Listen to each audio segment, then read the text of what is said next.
தீபம் செய்திகளை உடனுக்குடன் தெரிந்து கொள்ள தீபம் செய்தி சேனலை சப்ஸ்கிரைப் பண்ணுங்க, பெல் பட்டனை கிளிக் பண்ணுங்க.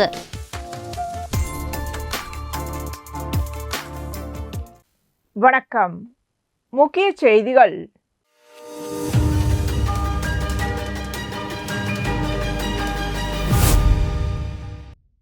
புதுச்சேரியில் 436 கோடி ரூபாய் மதிப்பில் இந்திரா காந்தி சதுக்கம் முதல் ராஜீவ்காந்தி சதுக்கம் வரை 4 கிலோமீட்டர் தூரத்தில் உயர்மட்ட வழித்தடம், 25 கோடி ரூபாய் மதிப்பில் 14 கிலோமீட்டர் நீளமுள்ள ஈசிஆர் சாலை மேம்படுத்துதல் மற்றும் 1588 கோடி மதிப்பில் புதிதாக அமைக்கப்பட்ட புதுச்சேரி முதல் புண்டியாங்குப்பம் வரை 4 வழி சாலை நாட்டுக்கு அர்ப்பணிக்கும் விழா புதுச்சேரி ஒழுங்குமுறை விற்பனை கூட வளாகத்தில் நடைபெற்றது.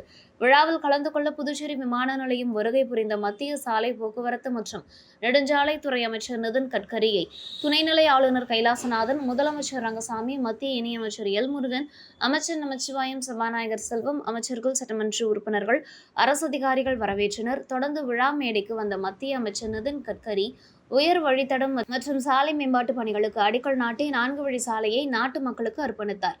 விழாவில் பேசிய முதலமைச்சர் ரங்கசாமி, புதுச்சேரி ஆளும் தேசிய ஜனநாயக கூட்டணியில் எண்ணி பார்க்க முடியாத அளவுக்கு புதுச்சேரி வளர்ச்சியடைந்துள்ளது. புதுச்சேரியில் மக்கள் தொகை கூடிக்கொண்டே செல்வதால் போக்குவரத்து நெரிசலை சரி செய்ய வேண்டிய கட்டாயம் ஏற்பட்டுள்ளது. கடந்த ஆட்சியில் எந்த பணியும் செய்யப்படவில்லை, எந்த உள்கட்டமைப்பும் ஏற்படுத்தப்படவில்லை. புதுச்சேரியை முன்னேற்ற வேண்டும் என்பதுதான் பாரத பிரதமர் எண்ணம். அந்த எண்ணத்தின் அடிப்படையில் தற்போது வளர்ச்சி பணிகள் மேற்கொள்ளப்பட்டு வருகிறது. அதன் அடிப்படையில் தற்போது 436 கோடி ரூபாய் செலவில் மேம்பாலங்கள் அமைக்கப்படுகிறது. வருங்காலங்களில் மரப்பாலம் முதல் கடலூர் எல்லையான முள்ளோடை வரை மேம்பாலம் அமைக்க வேண்டும் என்றும் அதற்கு தேவையான நிதியை மத்திய நெடுஞ்சாலைத்துறை ஒதுக்கி தர வேண்டும் என்றும் முதலமைச்சர் ரங்கசாமி கோரிக்கை விடுத்தார்.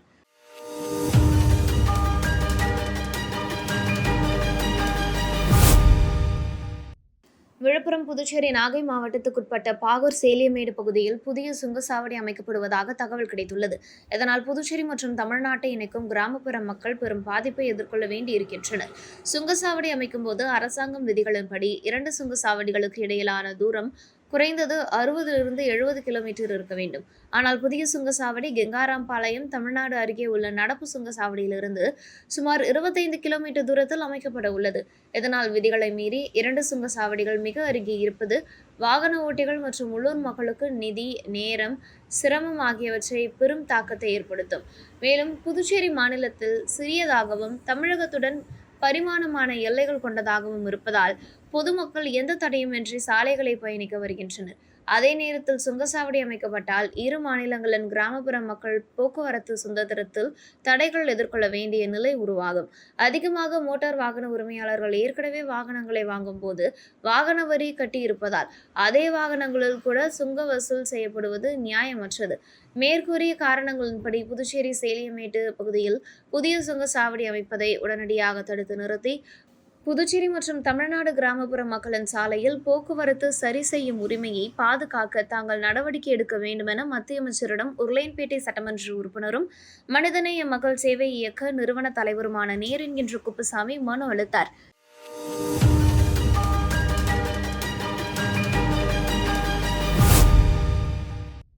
மத்திய பாஜக அரசை கண்டித்து வாக்கு திருட்டு சம்பந்தமாக நாடாளுமன்ற எதிர்க்கட்சித் தலைவர் ராகுல் காந்தியின் அறிவுறுத்தலின்படி இந்திய தேர்தல் ஆணையம் ராகுல் காந்தி முன்வைத்து 5 கோரிக்கைகளை நிறைவேற்றவும், காங்கிரஸ் பேரியக்கம் சார்பில் 5 கோடி கையெழுத்துக்களை பெற அனைத்து மாநிலங்களிலும் வாக்கு திருட்டு விழிப்புணர்வு பிரச்சார கையெழுத்து இயக்கத்தை காங்கிரஸ் கட்சி துவங்கியுள்ளது. அதன்படி புதுச்சேரி பிரதேச காங்கிரஸ் கமிட்டி சார்பில் வாக்கு திருட்டு சம்பந்தமாக கண்டன பேரணி நடைபெற்றது. பேரணியில் 5 லட்சம் கையெழுத்துக்களை பெறுவதற்கான கையெழுத்து இயக்கத்தை மேற்கொண்டுள்ளது. அதன்படி மங்களம் தொகுதிக்குட்பட்ட உருவையாறு திரௌபதி அம்மன் ஆலய திடலில் பொதுமக்களிடம் கையொப்பம் பெறும் கையெழுத்து இயக்கம் காங்கிரஸ் கட்சியின் மாநில செயலாளரும் மங்களம் தொகுதி பொறுப்பாளருமான ரகுபதி தலைமையில் வட்டார காங்கிரஸ் தலைவர் விநாயகமூர்த்தி, வீரமுத்து ஆகியோர் முன்னிலையில் நடைபெற்றது. மேலும் இந்நிகழ்ச்சியில் புதுச்சேரி பிரதேச காங்கிரஸ் கட்சி தலைவரும் நாடாளுமன்ற உறுப்பினருமான வைத்திலிங்கம், முன்னாள் அமைச்சர் கந்தசாமி, முன்னாள் சபாநாயகர் பாலன், முன்னாள் அரசு கொறடா அனந்தராமன் ஆகியோர் கலந்து கொண்டு சிறப்புரையாற்றினர். மேலும் இந்நிகழ்ச்சியில் மாநில பொதுச் செயலாளர் தனுசு, செல்வராஜ், செந்தில்குமார் ஆகியோர் கலந்து கொண்டு வாக்கு திருட்டு எதிராக கையொப்பமிட்டனர்.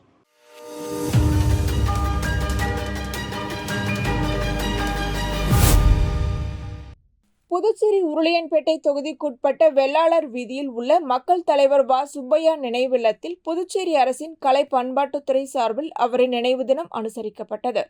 இந்நிகழ்ச்சியில் உருளையன்பேட்டை சட்டமன்ற உறுப்பினரும் மனிதநேய மக்கள் சேவை இயக்க நிறுவன தலைவருமான நேரு என்கின்ற குப்புசாமி கலந்து கொண்டு மலரஞ்சலி செலுத்தினார். விழாவில் மனிதநேய மக்கள் சேவை இயக்க பிரமுகர்கள் பலர் உடனிருந்தனர்.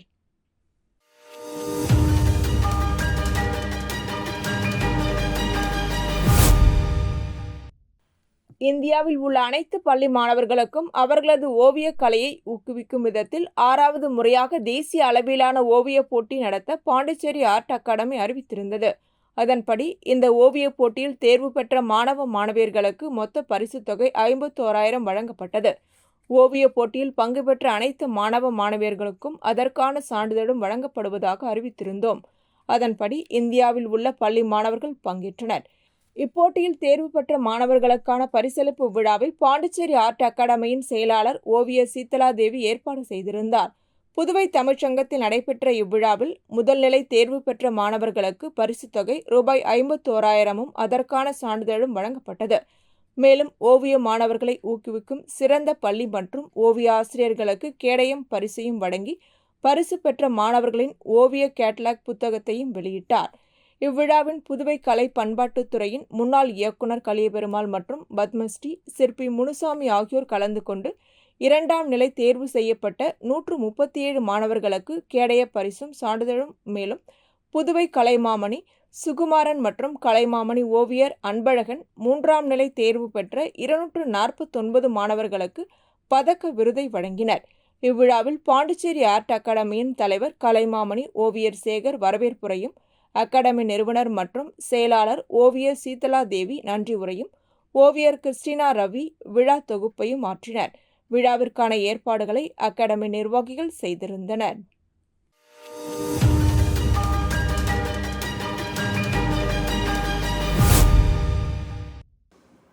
காரைக்கால் மாவட்ட நிர்வாகம் மற்றும் தொழிலாளர் துறை இணைந்து திருப்பட்டினம் அரசாண்கள் தொழிற்பயிற்சி நிலையத்தில் பிரதான் மந்திரி தேசிய தொழிற்பழகுனர் முகாம் நடைபெற்றது. இந்த நிகழ்ச்சியில் காரைக்கால் மாவட்ட சார்பு ஆட்சியர் பூஜா நேர்காணலை பார்வையிட்டதோடு தொழிற்பயிற்சி மைய வளாகத்தில் மரக்கன்று நட்டு வைத்தார். மேலும் நேர்காணல் மூலம் தேர்ந்தெடுக்கப்பட்ட 44 விண்ணப்பதாரர்களுக்கு தொழிற்பழகுனர் பயிற்சி அட்டை வழங்கப்பட்டன. நிகழ்ச்சியில் திருப்பட்டினம் அரசாண்கள் தொழிற்பயிற்சி நிலைய முதல்வரும் பயிற்சி அதிகாரி சுகுணாஸ் சிறப்புரை வழங்கினார். காரைக்கால் மாவட்ட பொதுப்பணித்துறை, மின்துறை, கல்வித்துறை, அரசு மருத்துவமனை உள்ளிட்ட பல்வேறு துறை மற்றும் நிறுவன பிரதிநிதிகள், ஆசிரியர்கள் மற்றும் மாணவர்கள் கலந்து கொண்டனர்.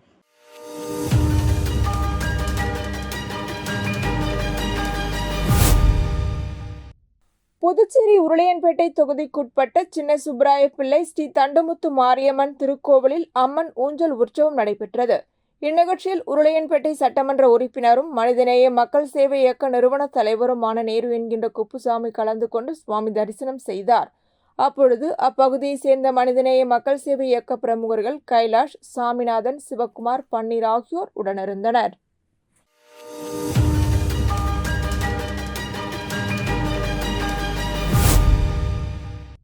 புதுச்சேரி மாநில அளவிலான சிலம்பாட்ட போட்டி 2025 பாண்டிச்சேரி ஒருங்கிணைந்த சிலம்பாட்ட கழகத்தின் சார்பாக உப்பளம் ராஜீவ்காந்தி உள் விளையாட்டு அரங்கத்தில் நடைபெற்றது. மினி சப் ஜூனியர், ஜூனியர் மற்றும் சீனியர் பிரிவுகளின் கீழ் நடைபெற்ற இப்போட்டிகளில் புதுச்சேரியின் அனைத்து பிராந்தியங்களிலுமிருந்தும் 200க்கும் மேற்பட்ட வீரர் வீராங்கனைகள் கலந்து கொண்டனர். பரிசளிப்பு விழாவில் வெற்றி பெற்ற மாணவ மாணவிகளுக்கு பதக்கங்கள், சான்றிதழ்கள் வழங்கி வாழ்த்துக்கள் தெரிவிக்கப்பட்டது. பாண்டிச்சேரி ஒருங்கிணைந்த சிலம்பாட்ட கழகத்தின் தலைவர் ஸ்டாலின் தலைமையேற்ற இவ்விழாவில் கழகத்தின் பொதுச் செயலாளர் அபுல் கலாம் முன்னிலை வகித்தார். இப்போட்டிக்கான அனைத்து ஏற்பாடுகளையும் பொருளாளர் ஆனந்தன், துணை பொதுச் செயலாளர் தமிழரசன், துணை பொதுச் செயலாளர் ரகு, மாணவர்கள் மற்றும் பெற்றோர்கள் செய்திருந்தனர். Ritik B 27 to 29 kg first place.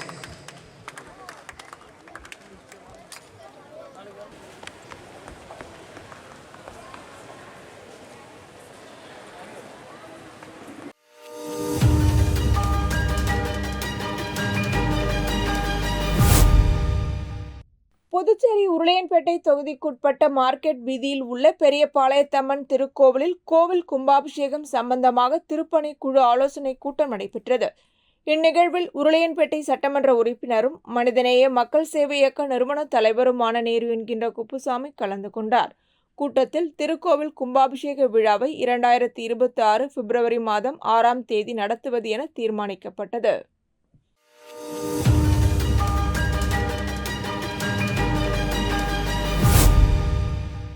புதுச்சேரியில் 166வது தொடர் மருத்துவ கல்வி கருத்தரங்கம் தனியார் மருத்துவமனையில் நடைபெற்றது. கருத்தரங்கில் நோயிலிருந்து விடுபட்டு ஆரோக்கியம் பெற முழுமையான மாற்றம் என்பது பற்றி யோகா சிகிச்சை நிபுணர் மீனா ராமநாதன் விளக்கம் அளித்தார்.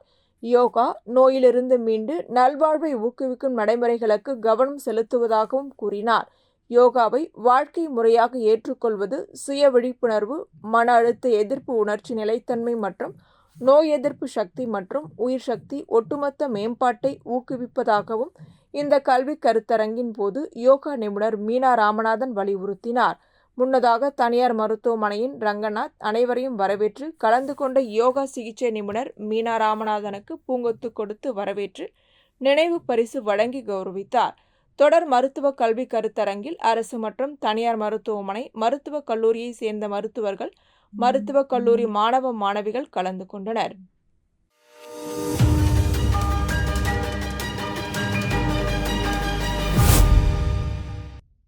பாரதிய ஜனதா கட்சியை பலப்படுத்தும் விதமாக புதுச்சேரி மாநிலத்தில் கட்சிக்காக தொண்டர்களின் களப்பணியை ஆய்வு செய்து அவர்களுக்கு கட்சியில் முக்கிய பொறுப்புகள் வழங்கப்பட்டு வருகிறது. அதன் ஒரு பகுதியாக புதுச்சேரி பாரதிய ஜனதா கட்சியின் வில்லியனூர் தொகுதி தலைவராக தாமரை செல்வம் நியமிக்கப்பட்டார். நியமனம் செய்த மாநில தலைவர் VP ராமலிங்கம், உள்துறை அமைச்சர் நமச்சிவாயம், தொகுதி பொறுப்பாளர் செல்வகணபதி, மாவட்ட தலைவர் அனிதா, மாநில பொதுச் செயலாளர் மோகன்குமார் ஆகியோருக்கு நன்றி செலுத்தும் விதமாக பொன்னாடை அணிவித்து பூச்செண்டு கொடுத்து வாழ்த்து பெற்றார். அதனைத் தொடர்ந்து தொகுதி தலைவருக்கான நியமன ஆணையை உள்துறை அமைச்சர் நமச்சிவாயத்திடம் வழங்கி பொன்னாடை அணிவித்து ஆசி பெற்றார்.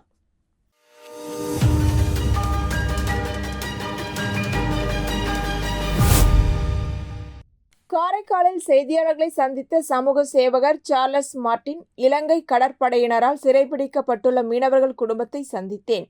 அவர்கள் மிகுந்த மனவேதனையில் என்ன செய்வதென்று அறியாமல் உள்ளனர். அரசு அவர்களை மீட்டுக் கொடுக்க உடனடியாக நடவடிக்கை எடுக்க வேண்டும் என கேட்டுக்கொண்டார். JCM மக்கள் மன்றம் சார்பிலும் அவர்களை மீட்க நடவடிக்கைகள் மேற்கொள்ளப்பட்டு வருகிறது. அந்த குடும்பங்கள் வறுமைக்கு தள்ளப்பட்டுள்ளனர். தமிழகத்தில் நிதி உதவி கொடுப்பதாக கூறுகின்றனர். இங்கு அதுபோல எதுவும் இல்லை என தெரிவிக்கின்றனர். எனவே அரசு இவர்களுக்கு நிதி உதவி அளித்து நிரந்தர தீர்வு காண வேண்டும் என கூறினார். தொடர்ந்து பேசிய அவர், கடலில் எல்லை பிரிப்பது என்பது சுலபமான விஷயமல்ல. அனைத்தையும் கருத்தில் கொண்டு நிரந்தரமான தீர்வு காண வேண்டும். நிச்சயம் பிரதமர் மோடி இதில் தீர்வு காண்பார் என நம்பிக்கை உள்ளது என கூறிய சார்லஸ் மார்டின், தேர்தல் நேரங்களில் மட்டும் அரசியல் கட்சிகள் வேலை செய்யாமல் எப்பொழுதும் அக்கறையுடன் செயல்பட வேண்டும். அரசாங்கம் இதில் ஒரு முன்னெடுப்பை எடுத்து உரிமையை கேட்டு பெற வேண்டும் என கேட்டுக்கொண்டார். அந்த மக்களுக்கு ஒரு நல்ல சீக்கிரம் ஒரு விடிவு காலம் வரணும். இவங்களோட வாழ்வாதாரமும் இன்க்ரீஸ் பண்ணணும். இது பெர்மனெண்ட்டாக ஒரு சொல்யூஷன். சின்ன வயசுலேருந்து நம்ம மீடியாவில் பார்த்துட்டே இருக்கோம்.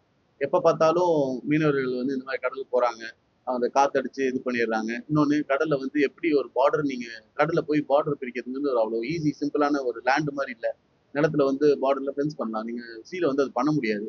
ஸோ இது எக்ஸாக்டாக நம்ம மெஷர் பண்ணாததுனால சில ப்ராக்டிக்கல் டிஃபிகல்ட்டிஸும் இருக்குது. அது போக நம்ம கச்சத்தீவை நம்ம கையில் இருந்ததை நம்மளா விட்டு கொடுத்த ஒரு விஷயம். இந்த மாதிரி சில தேவையில்லாத விஷயங்களும் நம்ம முன்னோர்கள் இருந்த அரசாங்கம் பண்ணியிருக்காங்க. ஸோ இதுக்கெல்லாம் ஒரு நல்ல ஒரு முடிவாக சென்ட்ரல் கவர்மெண்ட்லேருந்து இதுக்கு ஒரு நல்ல ஒரு தீர்வாக கொடுப்பாங்க. இன்னைக்கு பிரதமர் மோடிஜி இருக்காரு. கண்டிப்பாக இந்த மாதிரி மக்களுக்கு இம்மிடியேட்டாக ஏதாவது ஒரு நடவடிக்கை எடுத்து அவர் ஹெல்ப் பண்ணுவார்னு ஒரு நம்பிக்கையில் நாங்கள் இன்னைக்கு அவங்க சந்திச்சு ஒரு ஆறுதல் கூறி வந்திருக்கோம். கண்டிப்பாக நம்ம நாட்டு பிரதமர் இதில் இன்வால்வ் ஆகி கண்டிப்பாக அவரை மக்களை மீட்டெடுத்து கொடுக்கணுங்கிறது தாங்களுடன் கேட்டுக்கொள்கிறேன்.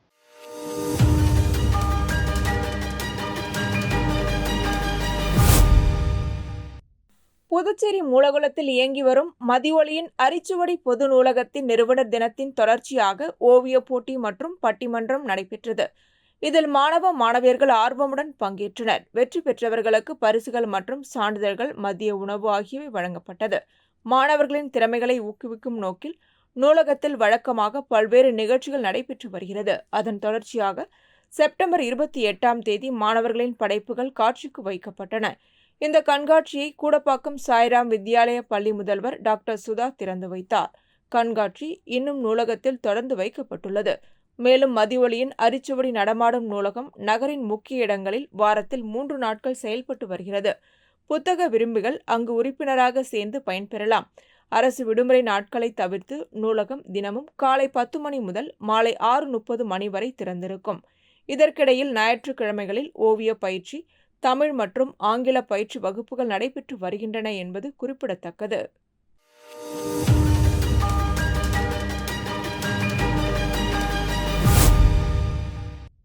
வேலுநாச்சியார் இயக்கம் சார்பில் புதுவை தமிழ்ச்சங்கத்தில் செண்பகராமன் பிறந்தநாள் விழாவை முன்னிட்டு கருத்தரங்கம் மற்றும் கவியரங்கம் நடைபெற்றது. விழாவிற்கு ஓய்வு பெற்ற சுங்கத்துறை ஆய்வாளர் மற்றும் இயக்கத்தின் நிறுவனர் NS கலைவரதன் தலைமையேற்று எம்டன் செண்பகராமன் என்ற தலைப்பில் உரையாற்றினார். இந்நிகழ்ச்சியில் சட்டமன்ற தலைவர் செல்வம், செண்பகராமனின் வம்சாவளி ரமேஷ் பாபு, சங்கர், சிறைத்துறை கண்காணிப்பாளர் பாஸ்கரன் ஆகியோர் கலந்து கொண்டனர். இயக்கத்தின் செயலாளர் கலைவாணி கணேசன், இணை செயலாளர்கள் வெற்றிவேலன், கதிரேசன் மற்றும் கலைமாமணி நமச்சிவாயம் ஆகியோர் முன்னிலை வகித்தனர்.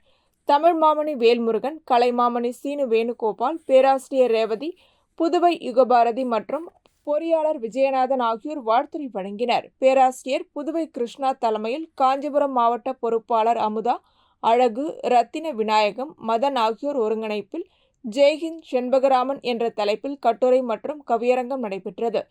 இந்நிகழ்ச்சியில் பண்டிட் துரைசாமி உயர்நிலைப்பள்ளி, ராமகிருஷ்ணா மேல்நிலைப்பள்ளி, சுசீலாபாய் மேல்நிலைப்பள்ளி மாணவர்கள் மற்றும் கவிஞர்கள் தங்களது கட்டுரை, கவிதைகளை வாசித்து அனைவரின் பாராட்டையும் பெற்றனர். மாணவர்கள் மற்றும் பங்கேற்றவர்களுக்கு சபாநாயகர் செல்வம் சான்றிதழ் வழங்கினார். கவிஞர் திவ்யாராமன், வேல்விழி தொகுப்புரையாற்றினர். லலிதா பெரியசாமி வரவேற்புரை வழங்கினார்.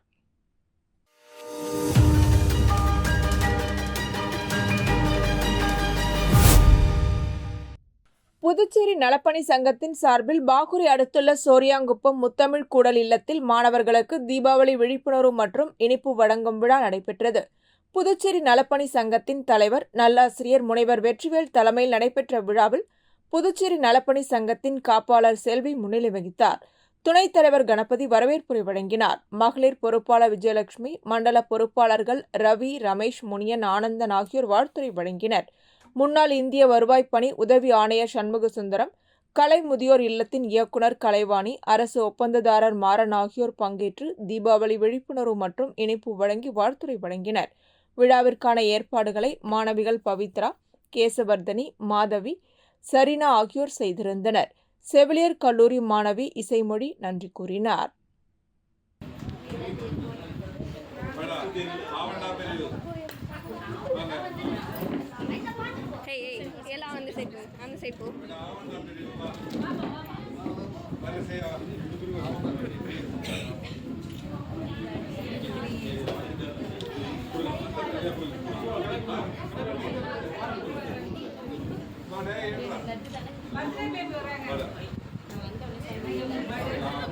பாப்பா அந்த சைடு வாங்க.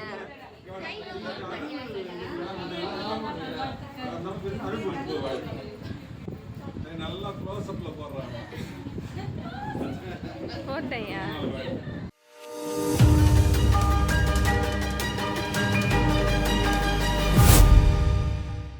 புதுச்சேரி யூனியன் பிரதேசம் காரைக்காலை அடுத்த கோட்டுச்சேரி மேடு மீனவ கிராமத்தில் இருந்து சென்று கோடியக்கரை அருகே மீன்பிடித்துக் கொண்டிருந்த 17 மீனவர்களை இலங்கை கடற்படையினர் கைது செய்து சமீபத்தில் சிறையில் அடைத்தது பரபரப்பை ஏற்படுத்தியது.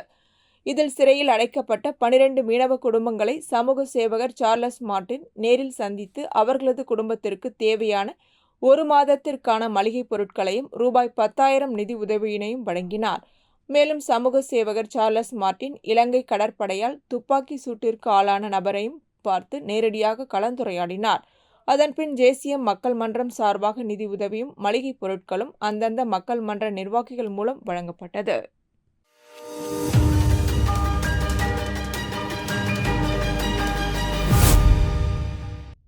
உச்சநீதிமன்ற தலைமை நீதிபதி கவாயை அவமதித்த வழக்கறிஞர் மீது SC/ST வன்கொடுமை தடுப்பு சட்டத்தின் கீழ் வழக்கு பதிவு செய்ய வலியுறுத்தியும் தமிழகத்தில் விடுதலை சிறுத்தை கட்சி தலைவரும் பாராளுமன்ற உறுப்பினருமான திருமாவளவன் காரை வழிமறைத்து அவருக்கு அச்சுறுத்தலை ஏற்படுத்தியவர் மீது வழக்கு பதிவு செய்து கைது செய்ய வேண்டும், தலைவர் திருமாவளவனுக்கு பாதுகாப்பு அதிகப்படுத்த வேண்டும் உள்ளிட்ட பல்வேறு கோரிக்கைகளை வலியுறுத்தி புதுச்சேரி விடுதலை சிறுத்தை கட்சி சார்பாக சுதேசி பஞ்சாலை அருகே மாநில முதன்மை செயலாளர் தேவப்புழிலன் தலைமையில் கட்சியினர் கண்டன ஆர்ப்பாட்டத்தில் ஈடுபட்டனர். இதில் மாநில நிர்வாகிகள் செல்வநந்தன், அரிமா தமிழன், ஆதவன், கார்முகல், சுடர் வளவன், எழில்மாறன் ஆகியோர் முன்னிலை வகித்தனர். தமிழ்நாடு புதுச்சேரி அமைப்பு செயலாளர் தலையாரி, தமிழ்நாடு புதுச்சேரி தொண்டரணி முதன்மை செயலாளர் பொதுனி வளவன் உட்பட 100க்கும் மேற்பட்ட கட்சி நிர்வாகிகள் கலந்து கொண்டு கண்டன முழக்கங்களை எழுப்பினர். இதனால் அப்பகுதியில் சிறிது நேரம் பரபரப்பாக காணப்பட்டது. கைது செய், கைது செய், வேடிக்கை பார்க்காதே, வேடிக்கை பார்க்காதே. மோடி அரசே, பாஜக அரசே, உச்சநீதிமன்ற தலைமை நீதிபதி பி.ஆர். கவாய் அவர்களின் அவமதிப்பை வேடிக்கை பார்க்காதே, வேடிக்கை பார்க்காதே. மோடி அரசே, மோடி அரசே, பாஜக அரசே, பாஜக அரசே, வெட்கக்கேடு, வெட்கக்கேடு, மானக்கேடு, பாதுகாப்பு இல்ல, பாஜக ஆட்சியில், பாஜக ஆட்சியில்.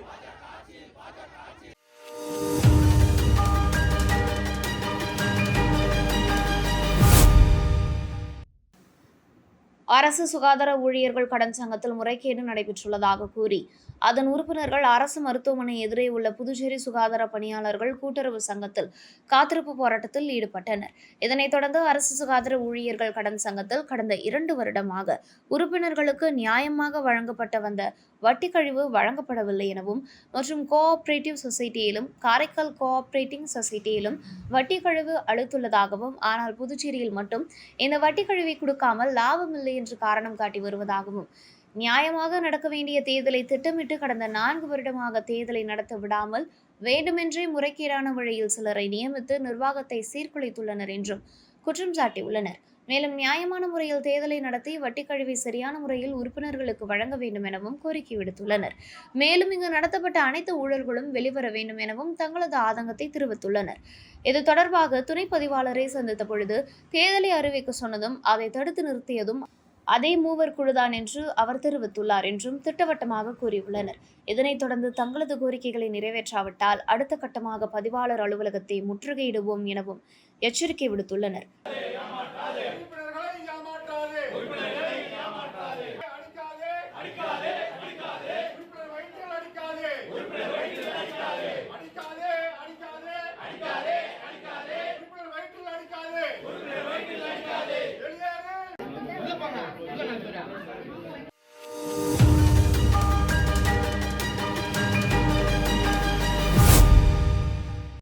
புதுச்சேரி மாநிலம் ராஜ்பவன் தொகுதியில் வாழைக்குளம் பகுதியில் பாஜக மாநில தலைவர் வி.பி. ராமலிங்கம் தலைமையில் நிர்வாகிகள் மக்களை நேரில் சந்தித்து அவர்களின் குறையை கேட்டறிந்தனர். மேலும் வருகின்ற தீபாவளி பண்டிகையை முன்னிட்டு ராஜ்பவன் தொகுதி மக்களுக்கு தித்திக்கும் தீபாவளியாக இருக்க மளிகை பொருட்கள் மற்றும் சிறப்பு தீபாவளி பரிசை வீடு வீடாக சென்று பாஜக மாநில தலைவர் வி.பி. ராமலிங்கம் பொதுமக்களுக்கு வழங்கி மக்களுடன் கலந்துரையாடினார். இந்த நிகழ்ச்சிக்கு பாஜக வல்லுநர் பிரிவின் மாநில அமைப்பாளர் நாகராஜன் முன்னிலை வகித்தார். மேலும் பாஜக செயற்குழு உறுப்பினர் ஆனந்த கண்ணன், நகர மாவட்ட பொதுச் செயலாளர் சீனிவாச பெருமாள் மற்றும் ராஜ்பவன் தொகுதியை சேர்ந்த பாஜக நிர்வாகிகள் கலந்து கொண்டனர்.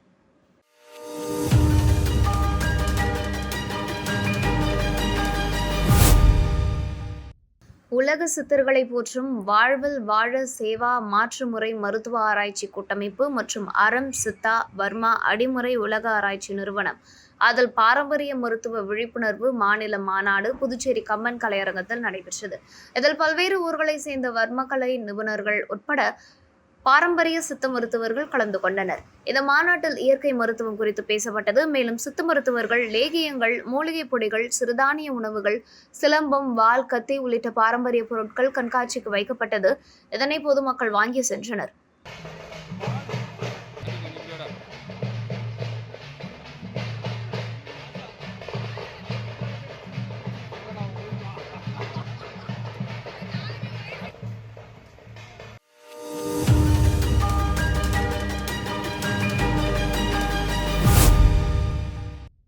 புதுச்சேரி அசோக் கராத்தே சங்கம் சார்பில் லாஸ்பேட்டையில் உள்ள பல்நோக்கு உடற்பயிற்சி மண்டபத்தில் 3வது முறையாக மாநில அளவிலான கராத்தே போட்டி நடைபெற்றது. இந்நிகழ்ச்சியின் செந்தில் கவுண்டர், சமூக சேவகர் அர்ஜுன் அறக்கட்டளை நிறுவனர் நிகழ்ச்சிகளை குத்துவிளக்கேற்றி துவக்கி வைத்தனர். இதில் லாஸ்பேட்டை காவல் ஆய்வாளர் இனியன், உதவி ஆய்வாளர் குமரன், ஆதி திராவிட விளையாட்டு சங்கத்தின் தலைவர் அருள், புகழேந்தி மற்றும் குற்றவியல் பிரிவு காவலர் அருண், லதா, ஆதியா மெடிக்கல்ஸ் நிறுவன தலைவர் ராதிகா சூரியநாத், இஷிதா ஃபவுண்டேஷன் நிறுவனர் தலைவர் லிலன், சமூக சேவகர் காலப்பட்டு தொகுதி சக்கரவர்த்தி இளங்கோ, அப்துல் கலாம் நல சங்கத்தின் கூட்டமைப்பின் தலைவர் பிரியா, மேலும் இதில் அமுதா மற்றும் அசோக் கராத்தே சங்கத்தின் கௌரவ தலைவர் அசோக். தொடர்ந்து நிகழ்ச்சியில் சென்னை கராத்தே சங்கத்தின் தலைவர் சீனிவாசன் மற்றும் மூத்த பயிற்சியாளர் ஹரி உள்ளிட்டோர் நிகழ்ச்சியில் பங்கு பெற்றனர். மேலும் இதில் வெற்றி பெற்ற மாணவ மாணவிகளுக்கு கோப்பை மற்றும் பரிசுகள் வழங்கினர்.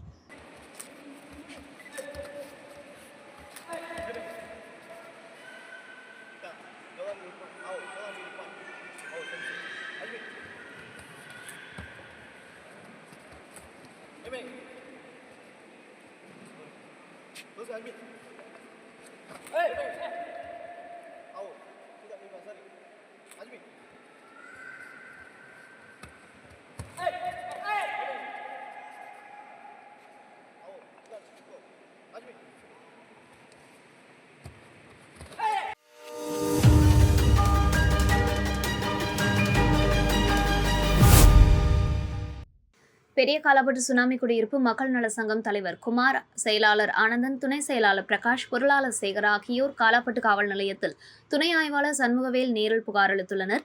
அந்த புகாரில் சாசன் சொலரா ஆக்டிவ் ஃபார்மா சயின்ஸ் என்ற தனியார் மருந்து தொழிற்சாலையின் கழிவுநீர் குழாய் கடலில் அகற்றப்படவில்லை. மத்திய சுற்றுச்சூழல் துறை CBCM 2017 செப்டம்பர் 12ஆம் தேதி அன்று புதுச்சேரி மாசு கட்டுப்பாட்டு குழுமத்திற்கு குழாய்களை அகற்ற உத்தரவிட்டது. மாசு கட்டுப்பாட்டு குழுமம் மற்றும் கம்பெனி இணைந்து 2017 மத்திய சுற்றுச்சூழல் துறைக்கு பொய்யான அறிக்கைகளை அளித்ததாக புகார் தெரிவிக்கிறது. மீனவர்கள் சார்பில் மக்கள் நல சங்கம், தேசிய மனித உரிமை ஆணையம் மற்றும் சென்னை தெற்கு மண்டல தேசிய பசுமை தீர்ப்பாயம் வழக்கில் நடவடிக்கை எடுத்து 2025 ஏப்ரல் 7ஆம் தேதிக்கு முன்பாக கழிவுநீர் குழாய்களை அகற்ற உத்தரவு பிறப்பிக்கப்பட்டது. கம்பெனி நிர்வாகம் மற்றும் சுற்றுச்சூழல் அதிகாரிகள் இந்த உத்தரவை மதிக்காமல் மீண்டும் பொய்யான அறிக்கையை சமர்ப்பித்து குழாய்களை வெளியே எடுத்துள்ளனர். அத்துடன் 2025 அக்டோபர் 11ஆம் தேதியன்று கடலரிப்பு காரணமாக கழிவுநீர் குழாயின் ஒரு பகுதி கடற்கரை ஓரத்தில் வெளிப்பட்டது. பொதுமக்கள் அதனை புகைப்படம் மற்றும் வீடியோ மூலம் பதிவு செய்தனர். 2025 அக்டோபர் 12ஆம் தேதி அன்று சங்க உறுப்பினர்கள் பார்வையிட்ட போது குழாயின் பாதியை மர்ம நபர்கள் வெட்டி அழித்துள்ளனர். நீதிமன்ற விசாரணையில் உள்ள கழிவுநீர் குழாயை அழித்த மர்ம நபர்களை கண்டறிந்து நடவடிக்கை எடுக்கவும், மீதமுள்ள குழாய்களை ஆய்வு செய்து அதிகாரப்பூர்வ அறிக்கை சமர்ப்பிக்கவும் என அந்த புகாரில் தெரிவித்தனர்.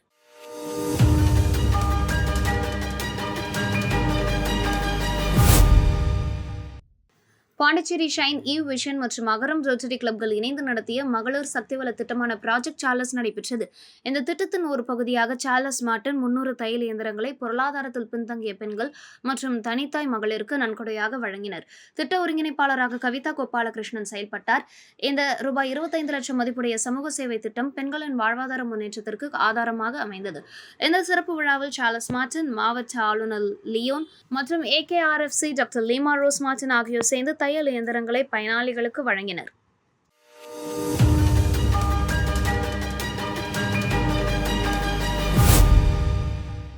காரைக்கால் RSS அமைப்பின் 100ஆண்டு விழாவை முன்னிட்டு காரைக்காலில் நிர்வாகிகள் சீருடை அணிவகுப்பு ஊர்வலம் நடைபெற்றது. இந்த அணிவகுப்பு காரைக்கால் புதிய பேருந்து நிலையத்திலிருந்து தொடங்கி முக்கிய வீதிகள் வழியாக சென்று கடற்கரை சாலையில் உள்ள மதகடி பகுதியில் நிறைவடைந்தது. அங்கு RSS நிர்வாகிகள் பொதுக்கூட்டம் நடைபெற்றது. 100ஆண்டு விழாவை ஒட்டி நடைபெற்ற இந்நிகழ்ச்சியில் 500க்கும் மேற்பட்ட RSS நிர்வாகிகள் பங்கேற்றனர். ஊர்வலத்தின் போது 100க்கும் மேற்பட்ட காவல்துறையினர் பாதுகாப்பு பணியில் ஈடுபட்டனர்.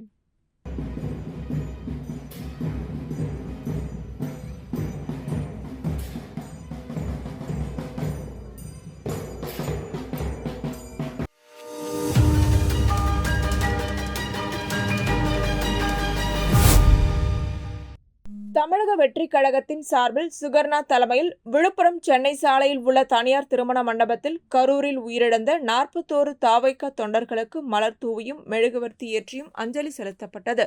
இதனைத் தொடர்ந்து IJK கட்சியின் முன்னாள் மாவட்ட செயலாளர் ஜான்ராஜ் தலைமையில் 400க்கும் மேற்பட்டோர் சுகர்ணா முன்னிலையில் தமிழக வெற்றி கழகத்தில் இணைந்தனர். இந்நிகழ்வில் சுகர்ணா கட்சியில் இணைந்த அனைவருக்கும் கட்சி துண்டினை அணிவித்து வரவேற்றார். நிகழ்ச்சியில் பல்வேறு மாவட்ட நிர்வாகிகள் மற்றும் தொண்டர்கள் கலந்து கொண்டனர்.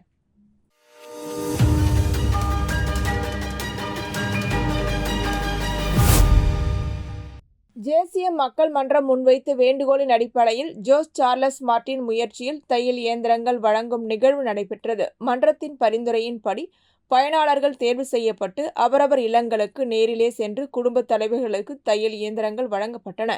இந்த நிகழ்வின் போது பயனாளர்கள் நன்றியை தெரிவித்துக் கொண்டு ஜோஸ் சார்லஸ் மார்ட்டினுக்கு தங்களது நன்றியை தெரிவித்தனர். இந்நிகழ்வில் மன்ற நிர்வாகி உன்னிகிருஷ்ணன், சண்முகம், அப்துல் பாசித் மற்றும் மன்ற உறுப்பினர்கள் பங்கேற்றனர். இத்துடன் செய்திகள் நிறைவடைகின்றன.